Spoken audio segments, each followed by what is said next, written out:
Hola compañeros, mi nombre es Olivier Rojas Zulate, profesor del curso de Química General y Química Intensiva.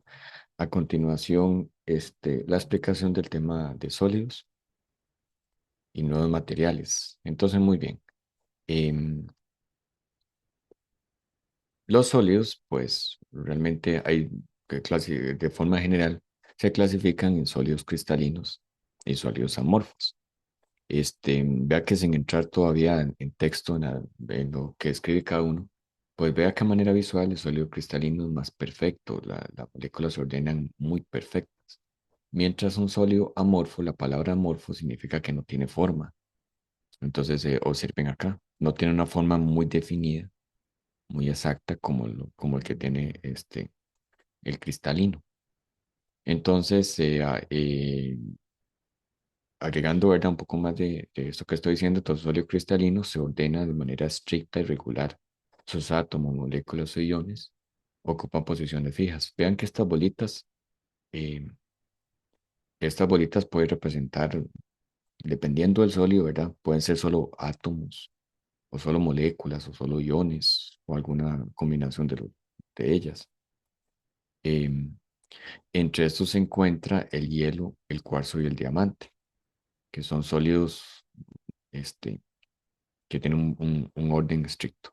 Ok, gracias a la distribución de estas partículas en el sólido cristalino, las fuerzas netas de atracción intermolecular son máximas. Las fuerzas que mantienen la estabilidad de un cristal pueden ser iónicas, covalentes, van der Waals, espanto de hidrógeno, combinación de ellas. Em, ese tipo de fuerzas, ¿verdad? Que ocurren para para dar estabilidad a ese tipo de cristal. En los sólidos cristalinos, entonces resulta que eh, haciendo como un zoom, ¿verdad? Entonces la unidad de repetición de sólido cristalino se le llama celda unitaria, o sea, esto que está acá. Un sólido cristalino puede representarse mediante una matriz tridimensional de puntos, cada uno de los cuales representa un entorno idéntico dentro del cristal. Tal matriz de puntos se denomina red cristalina.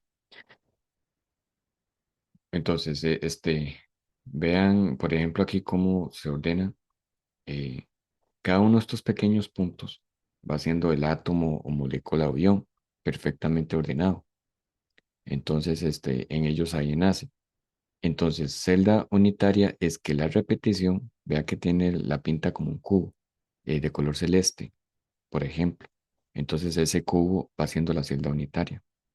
Y la repetición de ese cubo hacia los lados, a la izquierda, a la derecha, arriba, abajo, etcétera. Entonces,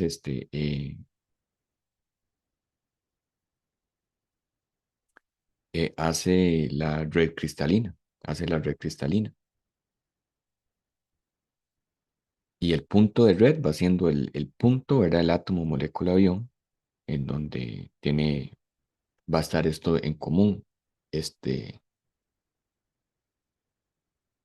em, en ese punto se va a encontrar alrededor las celdas unitarias, por llamarlo así. Muy bien, el sólido amorfo, como dije anteriormente, no tiene forma. Es aquel que carece, o sea, no tiene un ordenamiento bien definido, orden molecular repetido como el cristalino. Em, por ejemplo, el vidrio. Si un sólido se forma con rapidez, es ya meramente química para formar sólidos precipitados, por ejemplo, o en disoluciones, em, se genera un sólido. Esto tiene que ver mucho también en la parte del proceso, de ese calentamiento, enfriamiento, etcétera, em, para dar sólidos cristalinos o amorfos como estos.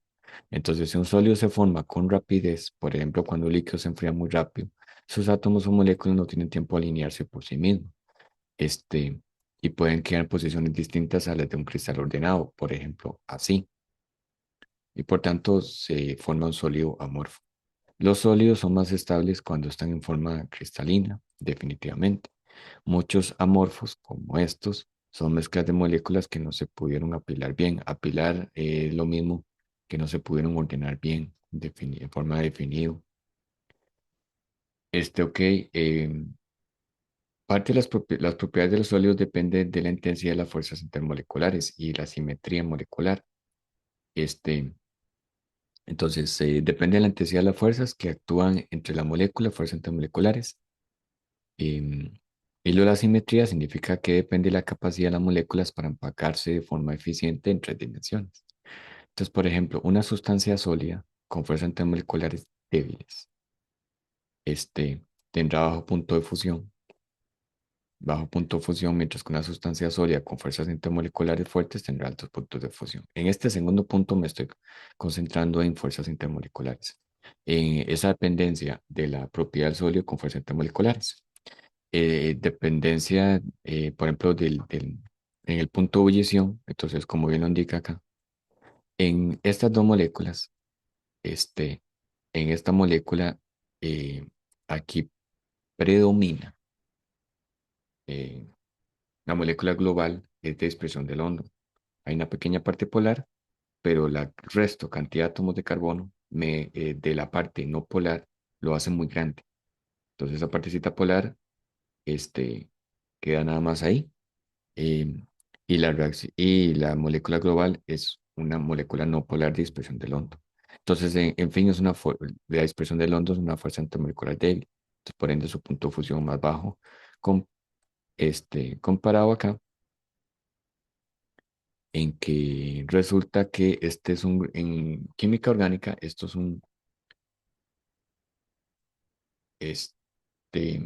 bueno, se llama carboxilo. Aquí hay una molécula, una molécula polar y hay una molécula de puente de hidrógeno que lo hace bastante fuerte. Es cierto que aquí hay una parte no polar bastante, más de 4 carbonos, lo que convierte esto en una molécula también no polar. Pero resulta que ambas son no polares, pero en esto que ambas que son no polares, fuerzas intermoleculares débiles, resulta que entre estos dos son dos no polares, pero la parte polar es un poquito más fuerte acá por el hecho de ser puente de hidrógeno. Entonces eso ayuda a subir más el punto de fusión. Ok, luego en la parte de simetría, que la propiedad de los sólidos también depende de la simetría, o sea, cómo se acomodan. Entonces, la menor simetría de las moléculas evita que se empaquen de manera eficiente. En consecuencia, eh, las fuerzas intermoleculares que dependen de un contacto que no son tan eficaces y el punto de fusión es bajo. Entonces, el empaquetamiento también tiene mucho que ver. A mayor simetría molecular, mayor punto de fusión. Entonces, veamos un ejemplo del de estas dos sustancias, que por cierto este se llama benceno, este se llama tolueno.